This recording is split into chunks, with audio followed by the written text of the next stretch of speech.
First, thank you all for being here. I apologize I missed your opening testimony. Am I correct, Ms. Sheth, that in understanding from your testimony that you want to see not only the elimination of the equitable sharing program, but also all forms of civil asset forfeiture at the federal level? Could you speak to that, please? No, I mean, ideally that would be great to get rid of civil forfeiture entirely, but no, what we're proposing is to get rid of the funding, restore congressional control over forfeitures, both in criminal and civil, so that proceeds from forfeiture go directly back to Congress.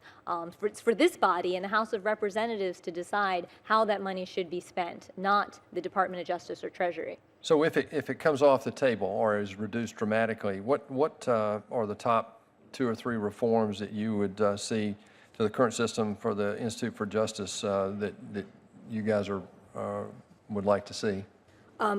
Most significantly is to eliminate that profit incentive and the ability of the DOJ and the Treasury Department to self-finance by requiring proceeds to go to the general fund and to abolish equitable sharing.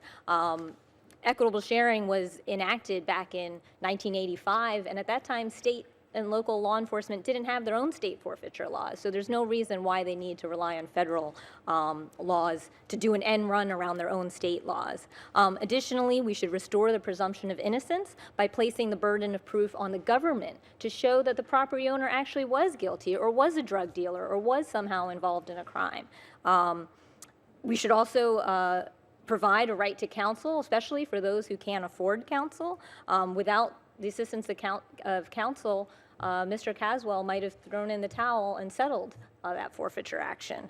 And finally, we need to raise the burden of proof on the government from preponderance of the evidence to at least clear and convincing, which is the highest standard under civil proceedings.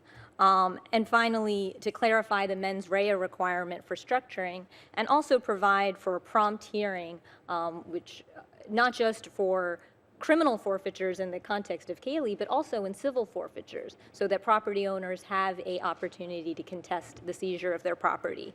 Finally, we should also do some transparency and beef up the reporting requirements so we understand how the money is being spent and how forfeiture is being used by both the Department of Justice and Treasury.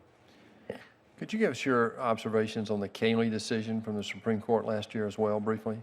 Sure. I think I agree completely with Mr. Bach that it was wrongly decided. And I'll go one step further because it's not just the right to counsel that is at stake in those situations. We are talking very much about punishing people before trial.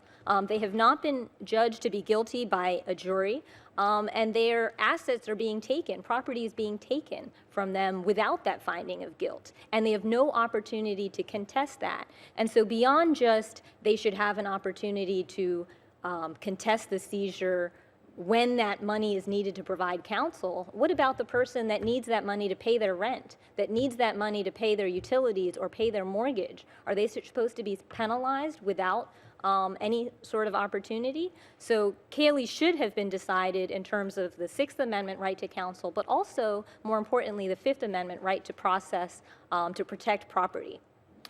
And my time's about up. Mr. Canterbury, could you give us a brief, discuss the FOP's position on recent policy changes made by the Attorney General? Well, sir, we're waiting to see what happens with them. I mean, they've been put in place. They've only been there since January and really don't have any anecdotal information to determine whether or not they're going to assist in the problem. So we just think they need to be there a little bit longer so we can see what the results are. In your organization's view, though, what's the right way to find the balance here? As far as the equitable sharing, it's a funding issue for law enforcement, and we are asked to do a tremendous number of things that would normally be either federal or state responsibility, and without the funds that are derived from equitable sharing, a lot of those things are going to slip through the cracks. I see. My time's up, Mr. Chairman.